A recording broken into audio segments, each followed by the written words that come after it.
యేసుక్రీస్తు నామములో మీ అందరికీ శుభములు తెలియజేస్తున్నాను. యేసు ప్రభువారు సిలువలో పలికిన 7 మాటల్లో 2వ మాటని ధ్యానించుకుందాం. చూడండి, నీ రాజ్యములో నన్ను జ్ఞాపకం చేసుకో అని అడుగుతామంటాడు యేసు ప్రభువారిని. ఎవరు? దొంగ. అటువైపు ఒక దొంగ, ఇటువైపు ఒక దొంగ, మధ్యలో యేసుక్రీస్తు ప్రభుని సిలువ వేశారు. చూడండి, మొదటి దొంగేమో నువ్వు నిజమైన క్రీస్తు అయితే నువ్వు రక్షించుకొని నన్ను రక్షించంటాడు. రెండవ దొంగనేమో నీ రాజ్యంలో నన్ను జ్ఞాపకం చేసుకో అంటాడు. ఎందుకు ఇంత వ్యత్యాసము? ఇద్దరు దొంగతనం చేశారు అంటే చూడండి, వాళ్ళు చేసిన తప్పుకి వాళ్ళు ఆ శిక్ష అనుభవించడం కరెక్టే, కానీ రెండో దొంగ అంటున్నాడు అనమాట. మరి మనమైతే ఈ తప్పు చేసినాము, ఈ దొంగతనాలు చేసి మనం ఈ శిక్షను అనుభవిస్తున్నాము. మరి ఆ ప్రభు, ఆ క్రీస్తు అయితే మరి తనలో ఎటువంటి నేరం కనపడట్లేదు, ఆయన నువ్వు ఎందుకు అంటున్నావు అని చెప్పేసి మొదటి దొంగను గద్దించినట్టుగా ఉంటుంది అనమాట. అక్కడ యేసు ప్రభు ఏమంటున్నాడంటే అక్కడ వారితోటి క్రీస్తు, అందుకైన లూకా సువార్త 23వ అధ్యాయము 43వ వచనములో, అందుకైన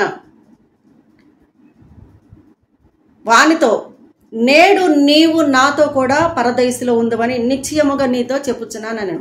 అంటే చూడండి, రెండవ దొంగ గుర్తుపట్టగలిగిండు, ఈయన క్రీస్తు, నిజమైన దేవుడు, ఈయన తప్ప ఇంకా వేరొక దేవుడు లేడు. ఇటువంటి సమయంలో ఇంకా కొన్ని క్షణాలు ఈయన కూడా చనిపోతాడు కనుక రెండవ దొంగ మరి ఈ ప్రాణము పోక ముందే మరి ఈయన ఒక క్రీస్తుని ఫస్ట్ అయితే తను తెలుసుకోలేకపోయిండు, కానీ తన మనోనేత్రాలని తెరవబడ్డాయి, హృదయం తెరవబడింది. ఈయన నిజమైన దేవుడు, ఈయన క్రీస్తు, ఈయనకు ఒక రాజ్యం ఉన్నది, ఆ రాజ్యంలో నన్ను జ్ఞాపకం చేసుకొని చెప్పేసి దొంగ మరి ఎంతగానో ప్రాధేయపడతా ఉండనమాట.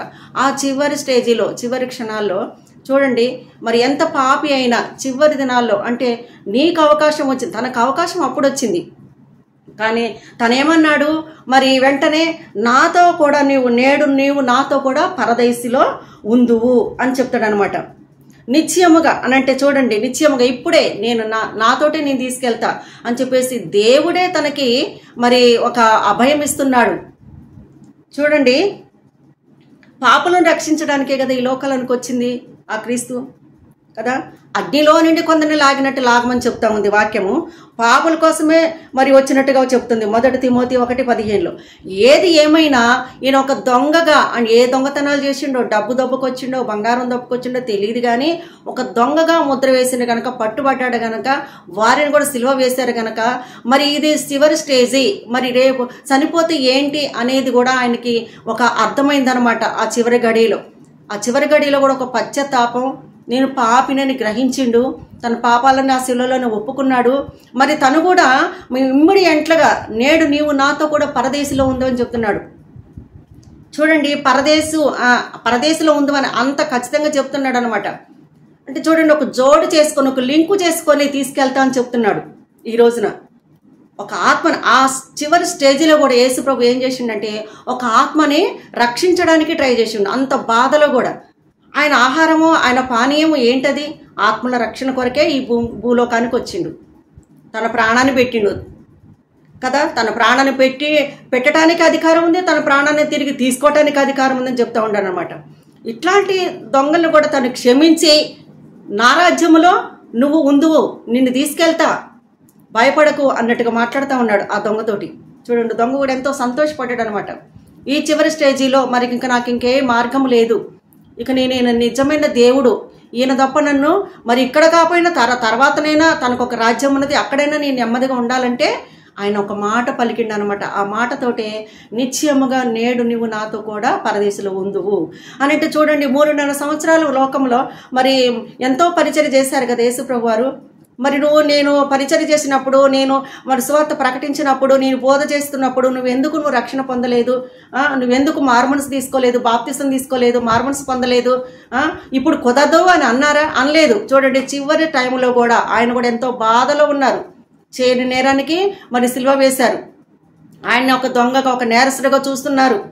చుట్టూ ఉన్న ప్రజలు ఎంతో హేళన, ఎంతో గేలి, ఎంతో బాధల దుఃఖంలో కూడా ఆయన మరి దొంగల్ని, వ్యభిచారుల్ని, పాపుల్ని ఎవరిని కూడా మర్చిపోకుండా చివరి స్టేజ్లో కూడా ఒక ఆత్మను రక్షించడానికి సిద్ధ మనసు కలిగి ఉన్నాడు.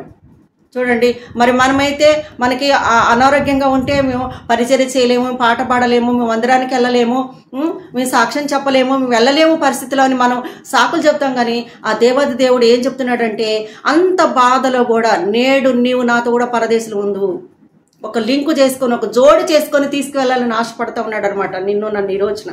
చూడండి, పరదేశు అని అంటే అక్కడ 2 రకాల స్థలాలు ఉంటాయి. పరదేశం అనగా అక్కడ నెమ్మది, సమాధానము, సంతోషము, నెమ్మది పొందే స్థలము.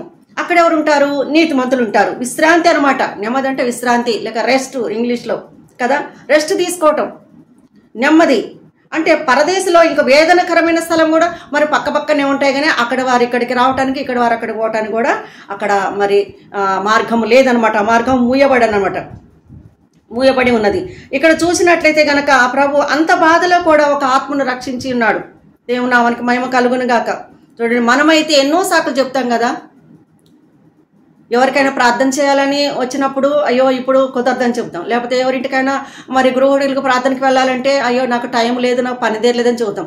చూడండి, సేవకులలో కొంతమంది ఎంతో అనీజీగా మరి చేతకనప్పుడు బలహీనంగా ఉన్నప్పుడు మరి వారి పరిచర్య చేయలేక పోలేక ఎన్నోసార్లు అట్లా మరి ఉండొచ్చు. కానీ మరి క్రీస్తు అయితే అంత బాధలో కూడా మరి ఇంకా కొన్ని క్షణాలలో మరి చనిపోతాడని తెలిసి కూడా మరి ఒక ఆత్మను రక్షించడానికే ఆయన దాహము, ఆయన దప్పిక, ఆయన మరి ఆహారము పానీయమై ఉన్నది.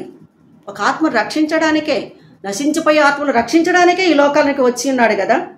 చూడండి, లూకా సువార్తలో 19:10 వచనంలో, నశించిన దానిని వెదకి రక్షించుటకు మనిషి కుమారుడు ఈ లోకంలోనికి వచ్చెను. చూడండి, అవును, ఒక్క ఆత్మను రక్షిస్తే పరలోకం ఎంతో సంతోషం అనమాట. భూమి మీద ఒక ఆత్మ రక్షింపబడితే మనం కూడా అటువంటి తాపత్రయం కలిగి ఉండాలి, మనం కూడా అటువంటి భారం కలిగి ఉండాలి. నశించిపోయే ఆత్మల కొరకు మనం కూడా ప్రార్థన చేసే వారిగా ఉండాలి. మరి యూదా పత్రికలో చూసినట్టయితే 1:22 వచ్చిన, అగ్నిలోని లాగినట్టు కొందరిని రక్షించుడి, కొందరిని లాగండి. అగ్నిలో అంటే నరకానికి మరి పోకుండా అనేక ప్రజల్ని మరి మనం కూడా ప్రార్థనా పూర్వకంగా వారిని కూడా మరి మనం రక్షించే ప్రయత్నంలో మనం కూడా చేద్దాం. పాపులను రక్షించుకోవడానికి క్రీస్తు యేసు లోకమునికి వచ్చినము. పాపుల కొరకే వచ్చిండు ఈ లోకంలోనికి. దొంగల కొరకు వచ్చిండు, వ్యభిచారుల కొరకు వచ్చిండు, మరి అందరి కొరకు తను ప్రాణం పెట్టిండు గనక చివరి స్టేజ్లో కూడా తను ఒక ఆత్మను రక్షించి మరి ఎంతగానో మరి బైబిల్లో ఈ పరిశుద్ధమైన గ్రంథంలో లిఖించబడ్డదన్నమాట. చూడండి, అటువంటి మరి సహనం, అటువంటి ఓర్పు, అటువంటి మరి నెమ్మది ఆయనకున్నదనమాట. కానీ మనుషులమైన మనకైతే అటువంటి నెమ్మది, మనకి అటువంటి ఓర్పు, సహనం ఉండకపోవచ్చేమో కొన్ని సమయాలలో.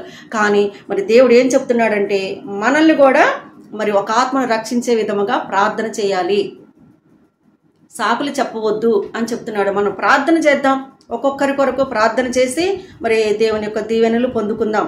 మరి దొంగల కొరకు, వ్యభిచారుల కొరకు, పాపల కొరకు, నీచుల కొరకు మనం కూడా అటువంటి వారమే. మన కొరకు కూడా ఆయన మనల్ని కూడా జోడి చేసుకొని, లింకు చేసుకొని మరి అక్కడ ఆ కణానికి అంతే పరదేశకు తీసుకెళ్లాలని ఆశపడతా ఉన్నాడు అనమాట.